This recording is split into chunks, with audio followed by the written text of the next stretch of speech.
Should I go live now?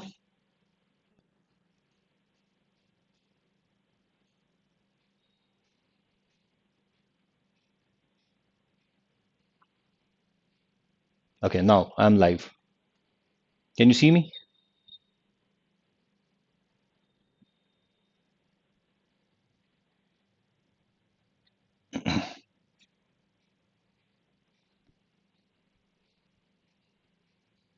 I believe I have sent you the link. 20-second lag, but it is working now. I have the another screen there. It is working there. Okay, so there are three people watching at this moment, including me. Yes, I believe you can hear me now. My voice is there.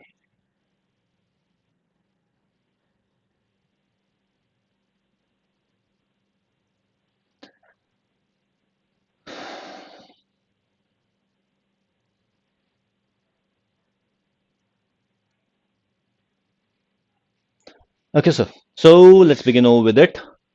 So, what I have thought about is that today I'm going to take the topic on D and F block elements. In the morning, we were discussing about this D and F block elements, that what are the reasons for the D and F block elements to show certain properties. So, I thought that I would be talking about these reasons only.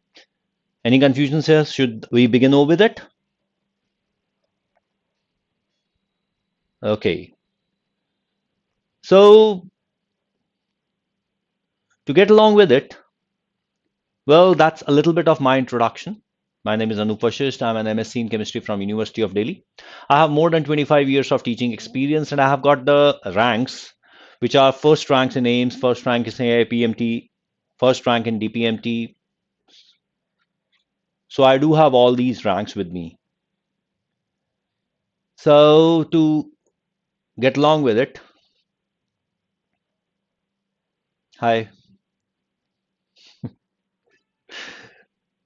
we can actually go on with the Google Meet. You can have the two-way communication on Google Meet, and you can see the lecture on YouTube as well. In both places, we are telecasting at the same time. Okay, so that's what my introduction is. So what we are gonna do is we are going to talk about the D.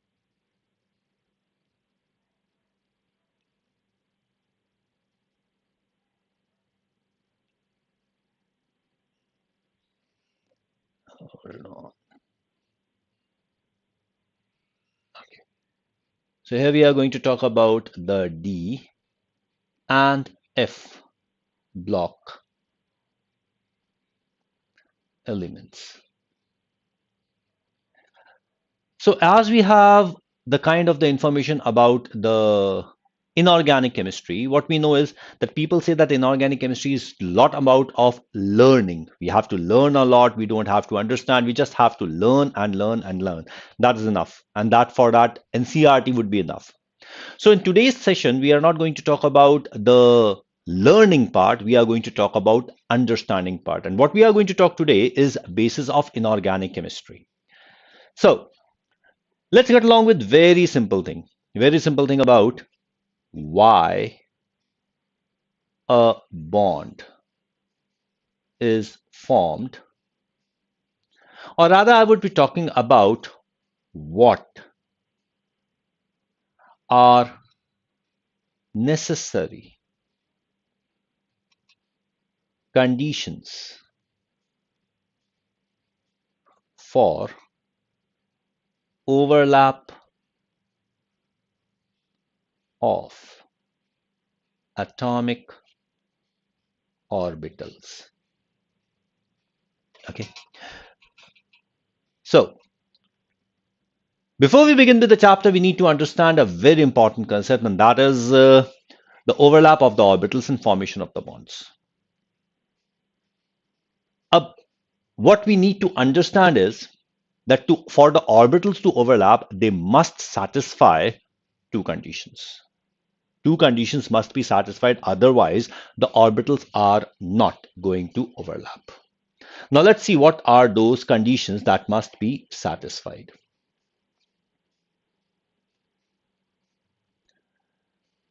The very first condition that must be satisfied, the very first condition out of the first condition is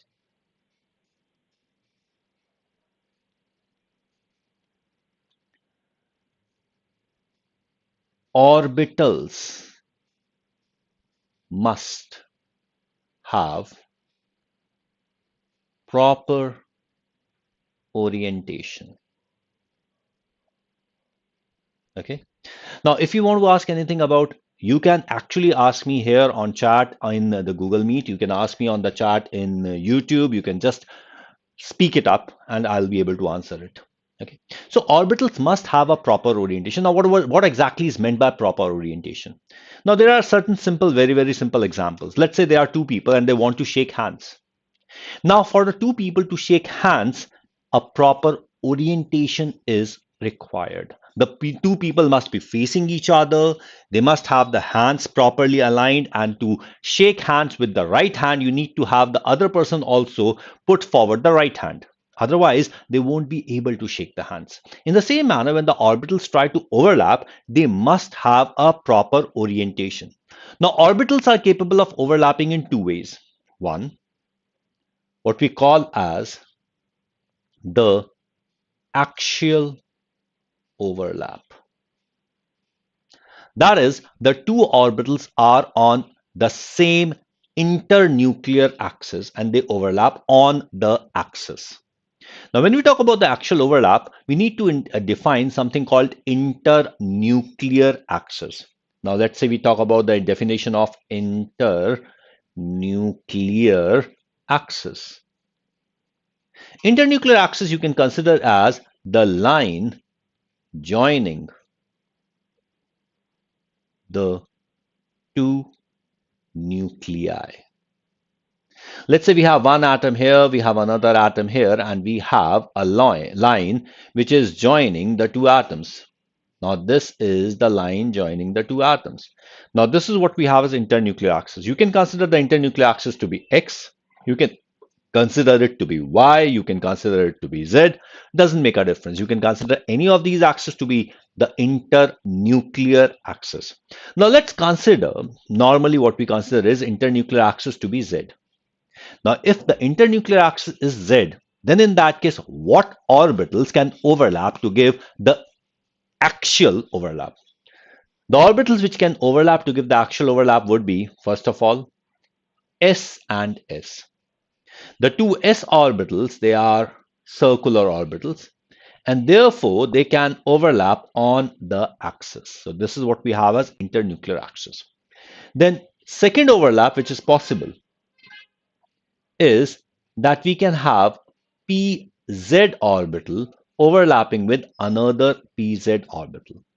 Now pz orbital, when it is overlapping with another pz orbital, that is going to be on one axis here. Okay, and the other p orbital is going to be on this axis. This is the pz overlapping with pz. So that is again another case of axial overlap. Is that clear? Anyone has to ask anything? Fine, comfortable. So that's what we have is the pz orbital.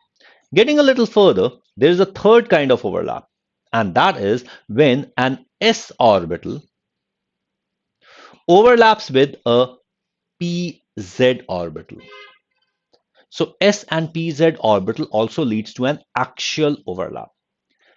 These three axial overlap, they are considered to be forming what we know as a sigma bond. So axial overlap forms sigma bond. Apart from axial overlap, we can have another overlap, and that overlap is called the second one, which is called the parallel overlap. When we talk about the parallel overlap, the orbitals are supposed to be parallel to each other. Now, parallel overlap, if we consider the internuclear axis to be Z, the parallel overlap is going to be between px and px. Like we have the px orbital here. This is the px orbital. Then we have another px orbital here. This is the internuclear axis. And This is going to be the parallel overlap. In the same manner, it could be the overlap between Py and Py. So Py and Py can have the parallel overlap. This parallel overlap leads to the formation of a pi bond. So this is what we have as the proper orientation of the orbitals, which leads to the formation of bonds. Now, having talked about these two orientations, now we are going to talk about the second factor or second condition which needs to be satisfied for the formation of the bonds. That is, the orbitals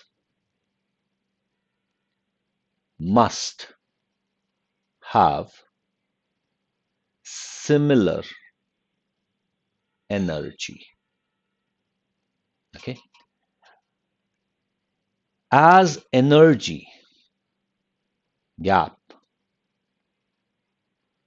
between orbitals increase, the tendency to overlap decreases. Okay. So as the energy gap between the orbitals is going to increase, the overlap is going to become difficult, it is going to decrease, and the bond strength is actually going to become low.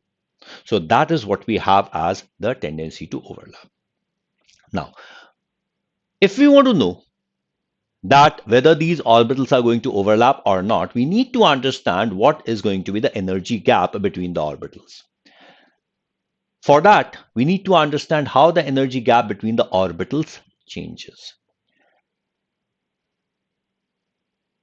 To find the energy gap change, we are going to talk about certain examples. We are going to talk about the orbitals belonging to the subshells of the same shell. That is one case. And when we are talking about the orbital belonging to the subshells of the same shell, we are going to talk about NS orbital. We are mainly going to talk about the energy gap between NS and the NP subshell. This is the most important. Then we can even talk about the change in ND orbitals. So we are going to talk about the energy gap between NS, NP, and ND, that is the subshells belonging to the same shell. So what happens? Okay. And the second thing we are going to talk about is orbitals belonging to the subshells of consecutive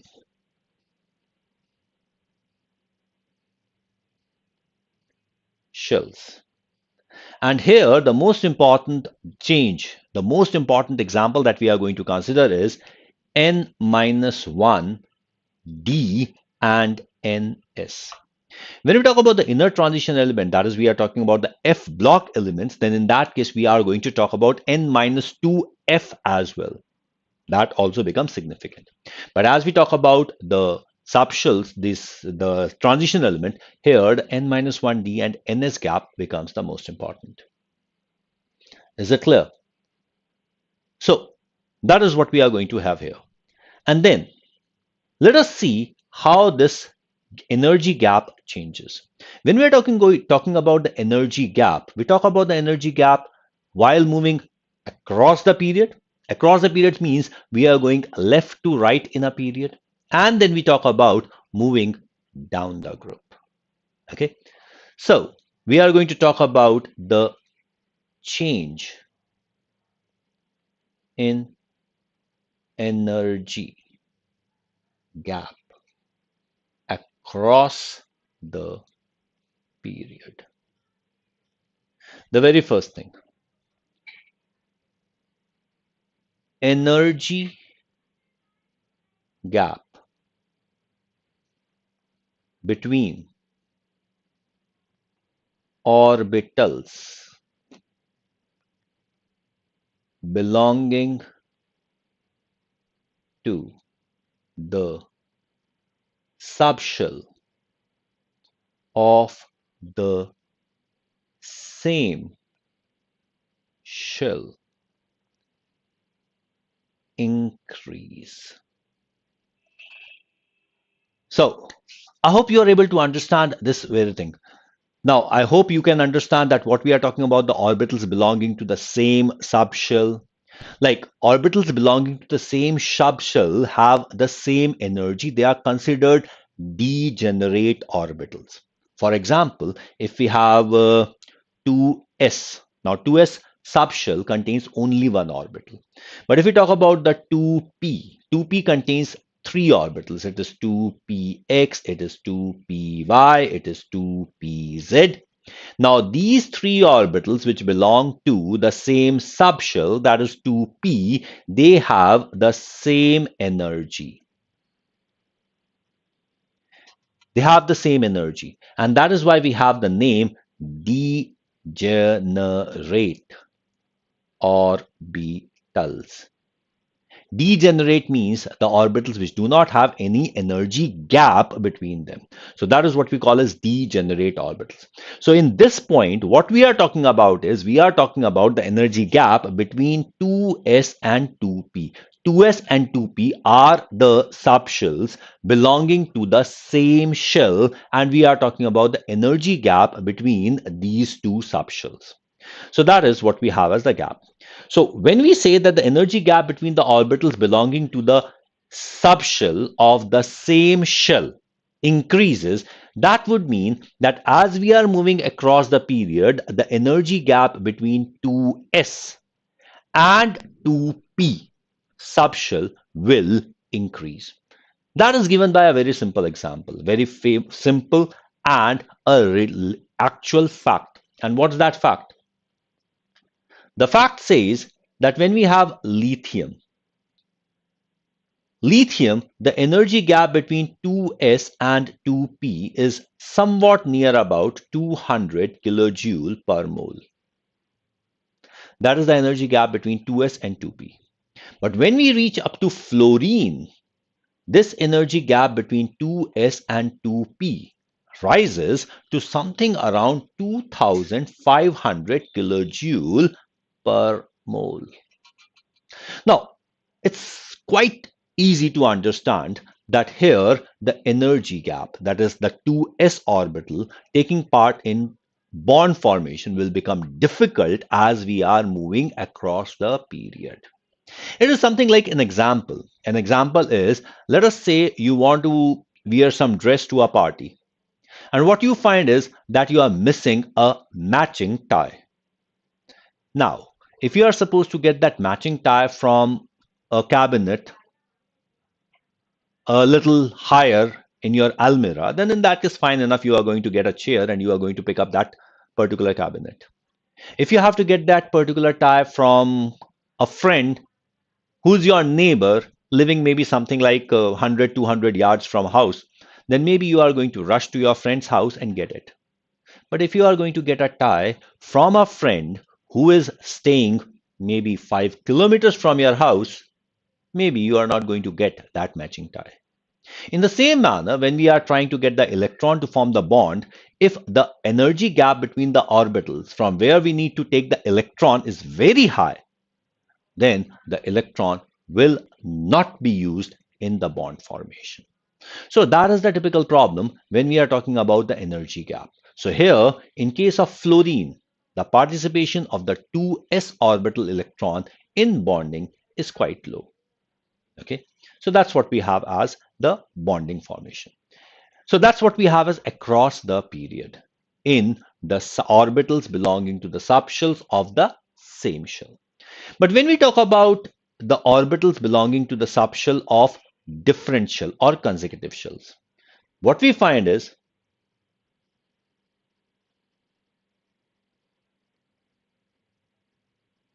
energy gap between orbitals orbitals belonging to subshell of consecutive shells. And here we can talk about something like, let us say we talk about the energy gap between 3D and 4s. On moving across the period, energy gap increases. Uh, Nikhil sir, Vikas sir, I believe I'm absolutely visible and I'm able to convey my points. Fine. Anything you want to ask here? Anything you want to get it more clarified?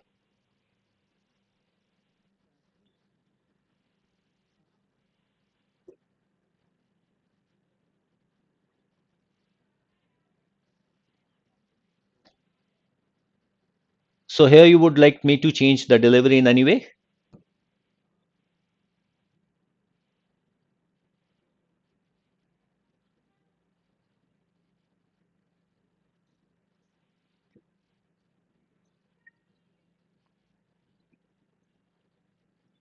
नहीं, अभी अभी जैसे अभी मेरी विनोद से बात हुई थी तो विनोद ने कहा था कि ये बेटर रहेगा कि आप इंग्लिश में पढ़ाएं।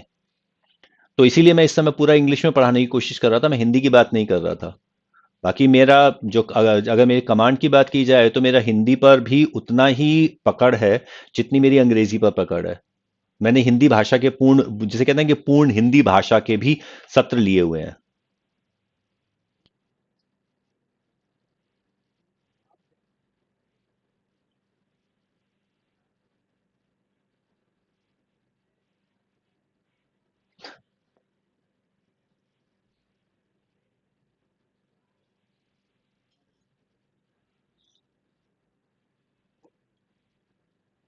नहीं, मुझे उसमें कोई कठिनाई नहीं है, मैं हिंदी अंग्रेजी दोनों में पढ़ा सकूँ। मुझे क्योंकि कहा गया था कि अगर आप अंग्रेजी में पढ़ाएंगे तो ज्यादा अच्छा होगा, तो इसलिए मैं अंग्रेजी में पढ़ा रहा था, बाकी कोई कारण नहीं है उसका।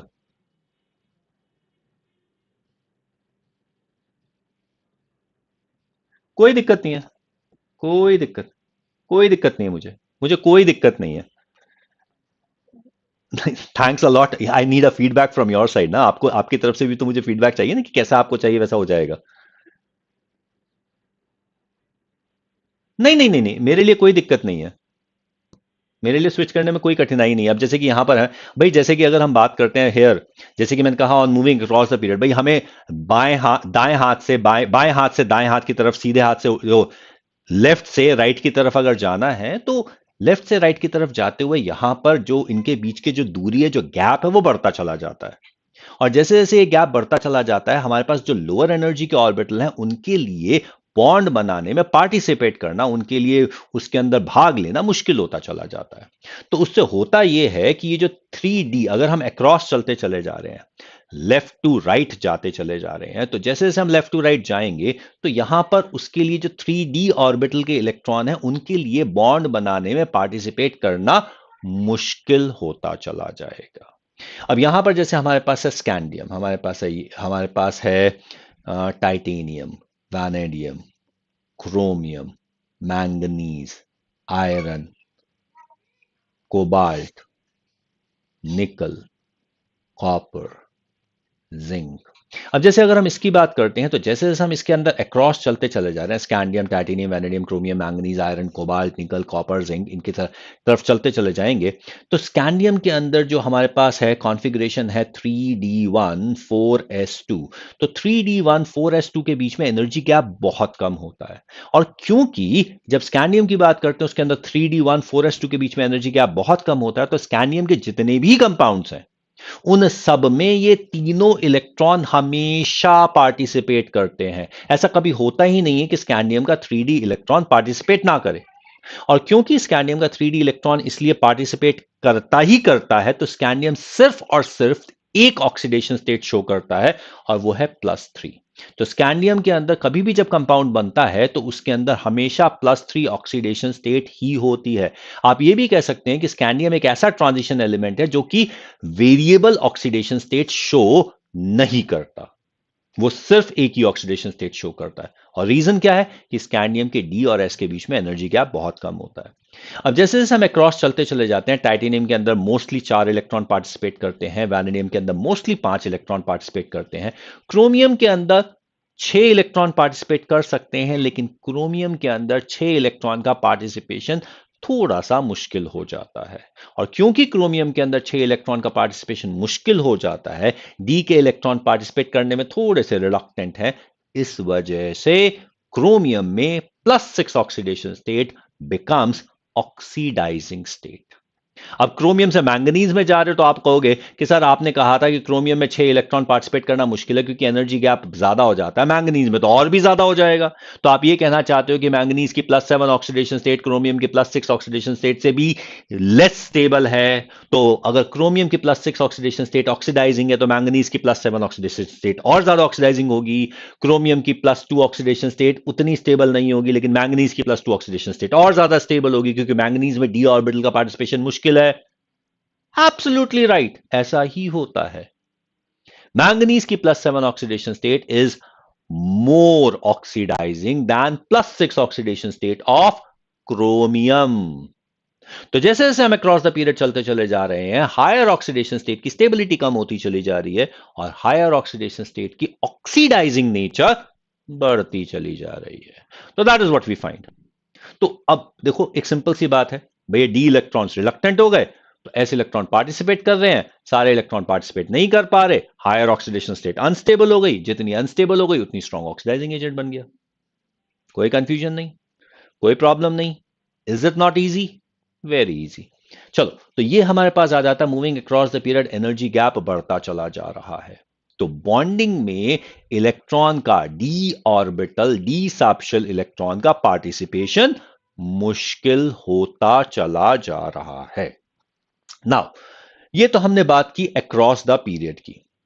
अब हम बात करेंगे डाउन द ग्रुप क्या होता है। जब हम अक्रॉस द पीरियड की बात कर रहे थे तो ये काफी आसान था बताना कि चाहे सब शेल्स सेम शेल को बिलोंग कर रहे हो या डिफरेंट शेल को बिलोंग कर रहे हो, दोनों ही केस में एनर्जी गैप बढ़ता चला जा रहा है। तो that is easy to understand. लेकिन जब हम डाउन द ग्रुप की बात करते हैं तो ये उतना आसान नहीं होता। जब हम डाउन द ग्रुप की बात करते हैं तो सबसे पहली चीज, energy gap between subshells of the same shell increases। अब यहां पे जब हम इसका एग्जांपल लेते हैं तो हम 13th ग्रुप का एग्जांपल लेते हैं। 13th ग्रुप इज हमारे पास बोरॉन है, एल्यूमिनियम है, गैलियम है, इंडियम है और थालियम है। ठीक है, तो ये हमारे पास 13th ग्रुप है। बोरॉन के अंदर हमारे पास है 2s एंड 2p। ठीक है, कुछ गैप है। एल्यूमिनियम में हमारे पास है 3s एंड 3p। Gap becomes a little more. Gallium में हमारे पास है 4s और 4p and as you can see I have deliberately made the gap higher. मैंने ज्यादा गैप जानबूझकर रखा है। उसका रीजन ये है कि जब हम गैलियम की बात करते हैं तो यहां पे एक डी ब्लॉक कंट्रैक्शन नाम की चीज आ जाती है, जिसकी वजह से इफेक्टिव न्यूक्लियर चार्ज थोड़ा ज्यादा हो जाता है। इफेक्टिव न्यूक्लियर चार्ज थोड़ा ज्यादा होने की वजह से गैप भी ज्यादा बढ़ जाता है। तो यहां पे ये गैप थोड़ा और ज्यादा हो जाता है। जब इंडियम की बात करते हैं तो इंडियम में भी सेम इफेक्ट वर्क करता है जो गैलियम में वर्क करता है। तो यहां पे 5s और 5p का गैप भी अच्छा खासा है। आते हैं हम थैलियम पर। थैलियम के अंदर डी ब्लॉक के साथ साथ एफ ब्लॉक कॉन्ट्रैक्शन नाम की चीज भी आ जाती है। ठीक है, इसका ज्यादा डिटेल आपने पीरियोडिक टेबल में किया होगा। एफ ब्लॉक कॉन्ट्रैक्शन भी होता है जिसे लैंथेनॉइड कॉन्ट्रैक्शन कह दिया जाता है। तो उस लैंथेनॉइड कॉन्ट्रैक्शन के चलते 6s और 6p का गैप बहुत ही ज्यादा हो जाता है। तो यहां पर हमारे पास जो इफेक्ट है उस इफेक्ट को कहा जाता है लैंथेनॉइड कॉन्ट्रैक्शन। ठीक है, अब यहां हो क्या गया, participation of ns orbital electron pair in bonding decreases down the group। मतलब कि ऊपर से नीचे आने पर एस ऑर्बिटल के इलेक्ट्रॉन पेयर का पार्टिसिपेशन मुश्किल होता चला जाता है। जो रिएक्ट नहीं करता, जो इंटरैक्ट नहीं करता, उसे कहा जाता है इनर्ट। तो यहां पे S orbital electron pair becomes inert। सीधी सीधी शराफत भरी भाषा में इसे कहा जाता है इनर्ट पेयर इफेक्ट। और इस इनर्ट पेयर इफेक्ट की वजह से down the group the stability of higher oxidation state, यानी कि इस केस में +3 ऑक्सीडेशन स्टेट डिक्रीज करती चली जाती है और +1 ऑक्सीडेशन स्टेट की स्टेबिलिटी बढ़ती चली जाती है। बोरॉन एल्यूमिनियम +3 के अलावा कोई ऑक्सीडेशन स्टेट शो नहीं करते। They are not going to show any other oxidation state. They are always going to show all 3 electrons taking part in bond formation. लेकिन जब हम गैलियम इंडियम की बात करते हैं तो +1 और +3 दोनों शो कर देते हैं, जिसमें +3 ज्यादा स्टेबल है, +1 कम स्टेबल है। होती है, अब देखो होना ही बड़ी बात हो जाती है, क्योंकि बोरॉन एल्यूमिनियम में तो +1 होता ही नहीं है। गैलियम इंडियम में +1 होता है, लेकिन +1 कम स्टेबल है। तो गैलियम इंडियम में +1 इज रिड्यूसिंग। इसकी टेंडेंसी है +3 में चेंज होने की, तो +1 +3 में चेंज होता है, खुद ऑक्सीडाइज हो जाता है, तो दूसरे को रिड्यूस कर देता है। तो that is what we find कि रिडक्शन हो जाता है। अब यही हमारे पास गैलियम और इंडियम के साथ है। अब थैलियम में क्या हुआ? थैलियम में 6s और 6p में गैप बहुत बड़ा हो गया। तो अनटिल एंड अनलेस इसके साथ कोई ऐसा एलिमेंट जुड़ा है जो इस एनर्जी गैप को कंपनसेट कर सकता है, जैसे कि मान लीजिए थैलियम के साथ फ्लोरीन का बॉन्ड बना दिया जाए, तो फ्लोरीन तो इतनी एनर्जी प्रोवाइड करता है बॉन्ड बनाने में कि भैया 6s का इलेक्ट्रॉन भी कूद कर 6p में चला जाएगा, तो वहां पे 3 इलेक्ट्रॉन बॉन्ड बना लेंगे। लेकिन अगर कोई और एलिमेंट है जैसे क्लोरीन है, तो क्लोरीन इतनी एनर्जी प्रोवाइड नहीं कर पाता। तो TlCl, thallous chloride, TlCl3 thallic chloride से ज्यादा स्टेबल है। तो थैलियम की +3 oxidation state actually becomes an oxidising state, यानी कि +3 से +1 में वो आसानी से आ जाता है, खुद रिड्यूस हो जाता है, और जिस किसी के साथ रिएक्ट कर रहा है उसे ऑक्सीडाइज कर देता है। तो ये है हमारे पास इनर्ट पेयर इफेक्ट। अब इनर्ट पेयर इफेक्ट कहां पे डोमिनेट करता है? ग्रुप 13 और ग्रुप 14 में। तो we can say inert pair effect. Inert pair effect is most visible in heaviest elements of group 13 and 14। कौन कौन से हो गए? 13 के लिए थैलियम हो गया, 14 के लिए लेड हो गया। लेड की +2 ऑक्सीडेशन स्टेट +4 से ज्यादा स्टेबल है। लेड की +4 oxidation state is a very good oxidising agent. उसी तरीके से थैलियम की +3 से +1 ज्यादा स्टेबल है। थैलियम की +3 is a good oxidising agent. So that is what we have as inert pair effect. ये तो हमने बात की moving down the group, the subshells belonging to the same shell. अब हम बात करेंगे moving down the group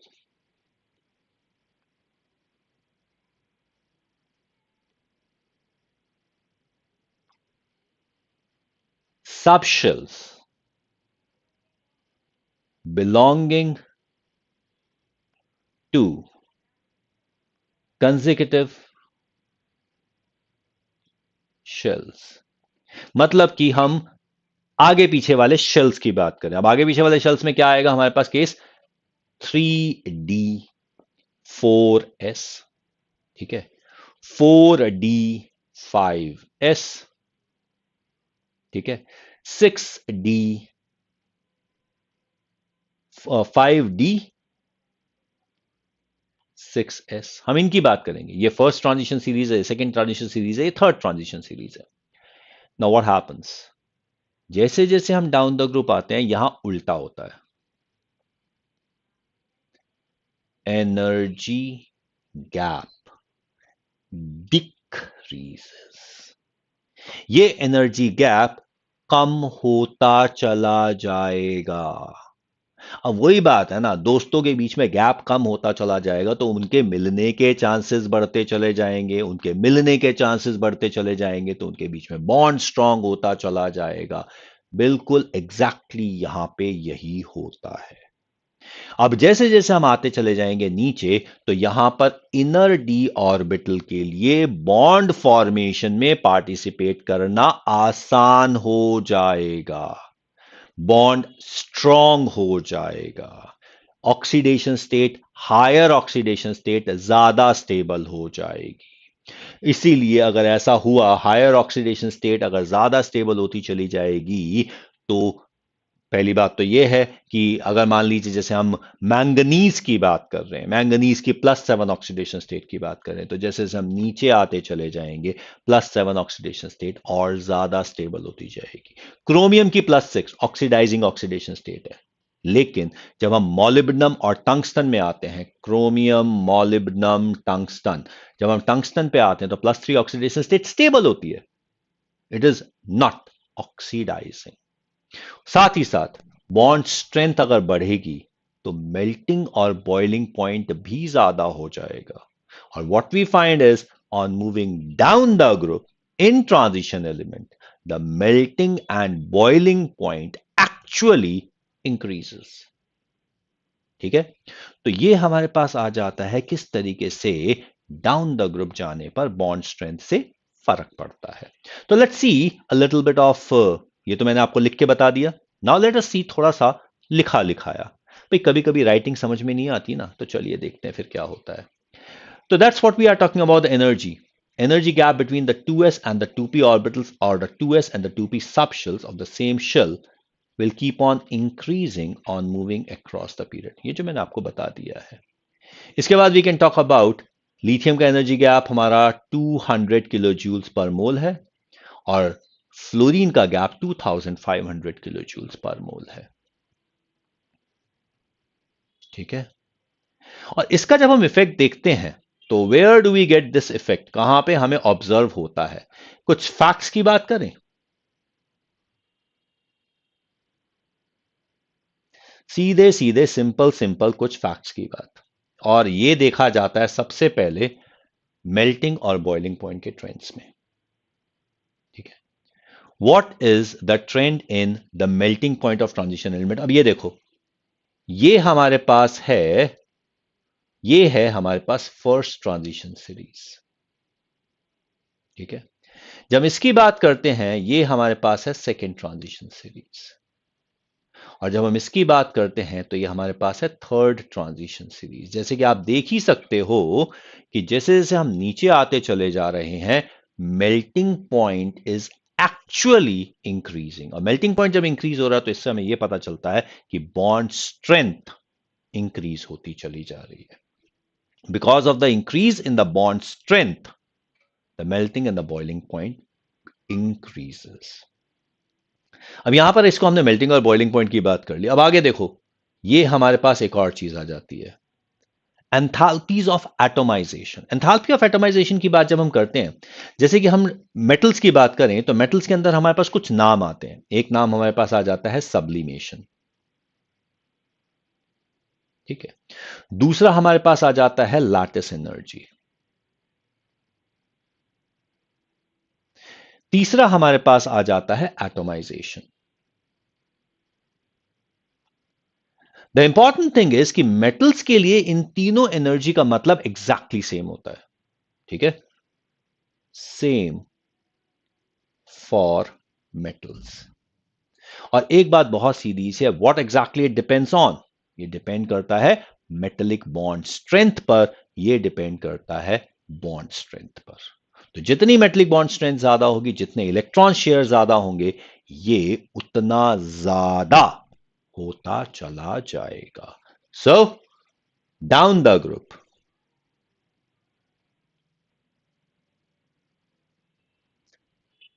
Increases. ठीक है. तो ये जो हमने एक छोटा सा कंसेप्ट लिया कि एनर्जी गैप के चेंज होने से क्या फर्क पड़ता है और एनर्जी गैप के चेंज होने से हम क्या समझ सकते हैं, इससे हमारे पास जितने भी डी और एफ ब्लॉक एलिमेंट्स हैं उनके जो भी प्रॉपर्टीज हैं उन प्रॉपर्टीज को समझना हमारे लिए बहुत ही आसान हो जाता है. ठीक है. ठीक है Vikas sir, Nikhil sir,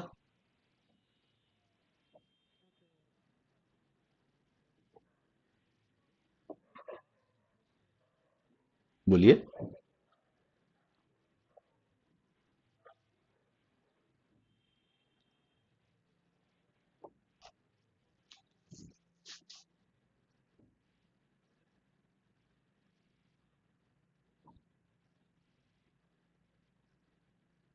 no problems.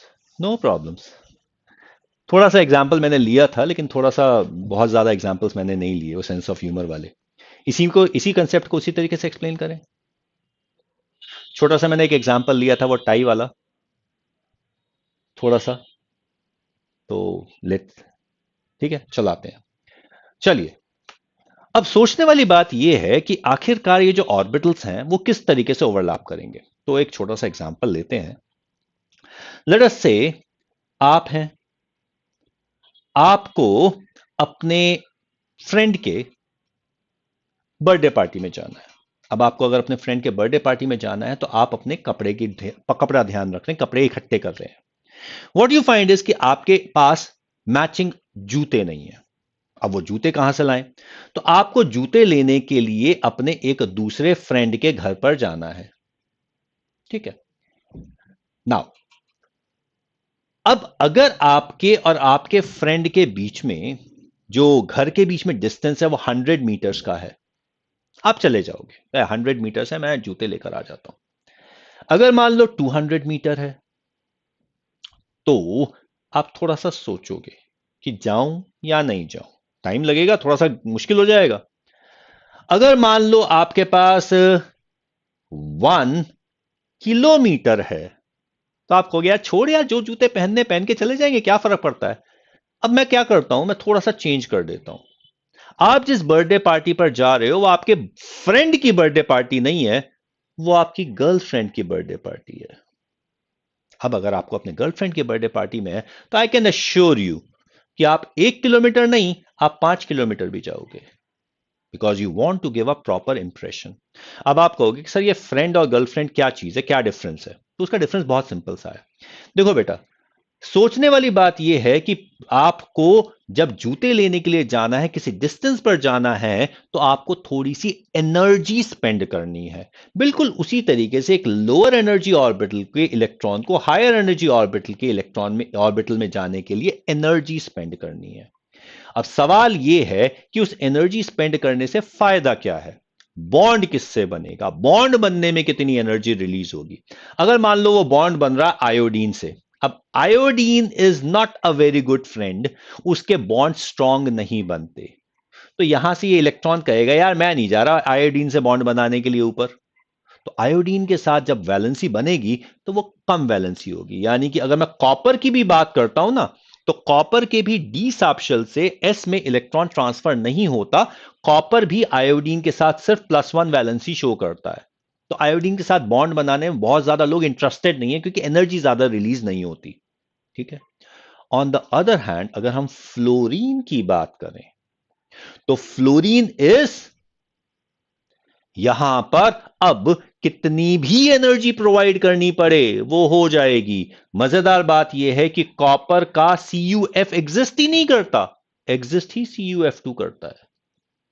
क्योंकि फ्लोरीन के लिए तो सारे इलेक्ट्रॉन दौड़ भाग के चले जाएंगे.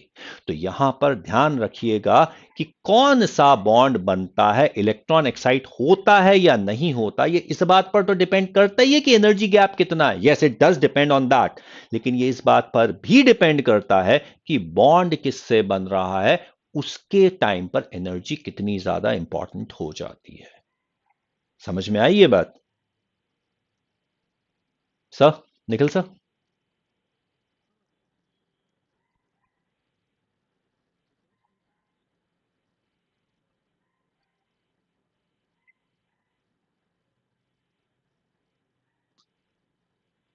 अब ऐसा है कि कुछ कुछ एग्जाम्पल्स होते हैं, जब स्टूडेंट सामने होते हैं तो सर थोड़ा सा डिफरेंस आ ही जाता है।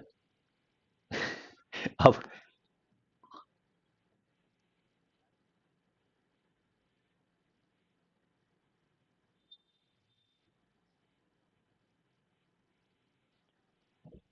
तो वो एग्जाम्पल्स तो और भी बहुत सारे हो जाते हैं। अब जैसे जैसे टॉपिक्स आते जाते हैं उनके लिए भी कुछ सेट एग्जाम्पल्स हैं। अभी एक्चुअली आपके साथ जब बात कर रहा था तो इस सेशन बहुत फास्ट गया है। ठीक है, तो सेशंस थोड़ा सा इससे तो कंपैरेटिवली काफी स्लो जाएगा।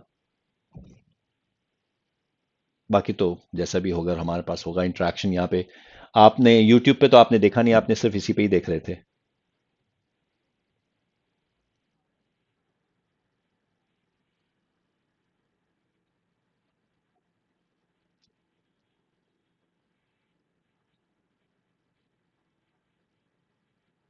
हम्म।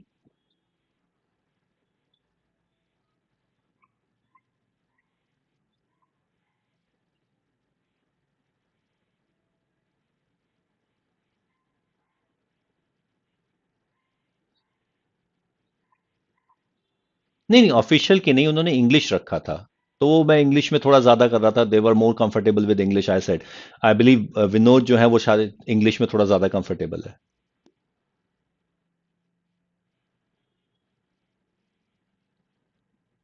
हम्म।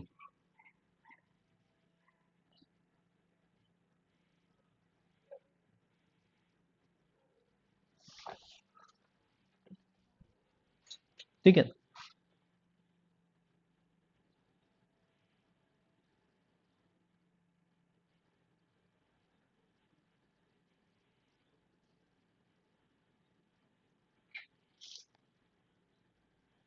Thank you sir. Thank you sir. और ये सर मेरे ख्याल से यूट्यूब पर आ गया है, विकास सर। ये यूट्यूब पे आ गया, रिकॉर्ड भी हो गया, तो दैट कैन बी सीन।